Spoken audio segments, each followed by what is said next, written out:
Hello, I'm Cassandra Kirk, Chief Magistrate and Court Administrator, and it is my pleasure to welcome you to Fulton County Magistrate Court's Visual Information Center.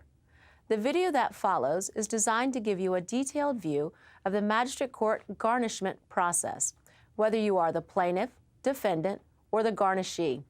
With the help of Magistrate Judge Lillian Cottle, it is my hope that once this video concludes, you will have a better understanding of garnishment procedures in Fulton County's Magistrate Court.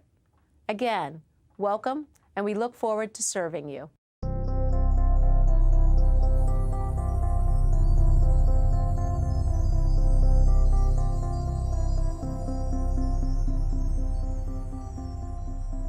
Welcome to the Fulton County Magistrate Court.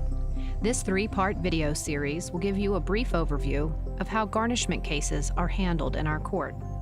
Of course, our judges and staff cannot give any legal advice. You should always seek the advice of a licensed attorney if you have any questions.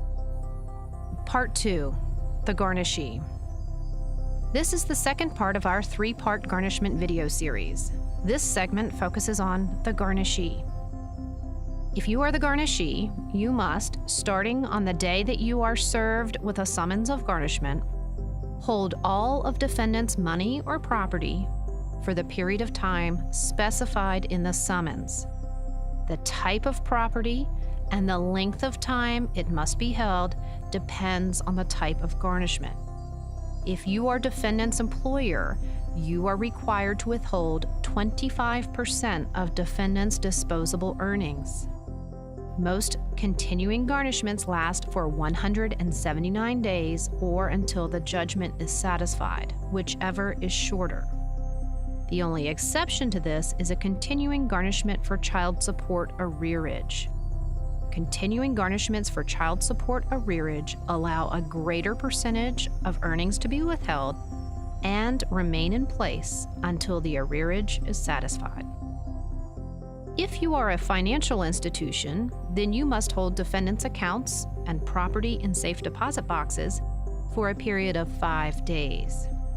If you are not an employer or a financial institution, then your obligation generally runs for 29 days. Be sure to read your summons carefully to understand your obligations as to what property to hold, when to file an answer, and what you must do to send copies of your answer to the other parties. Even if a garnishee does not have any money or property belonging to the defendant, or the defendant does not work for the garnishee still must file an answer and state as much. Garnishee should also be aware of exempt property. Exempt property and monies are not required to be paid into the court. A list of the kinds of exempt funds can be found on the Georgia Attorney General's website.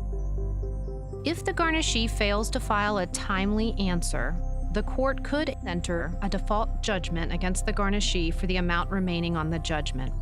If this happens, the garnishee should consult the statute about the steps to take to reopen and vacate the default judgment.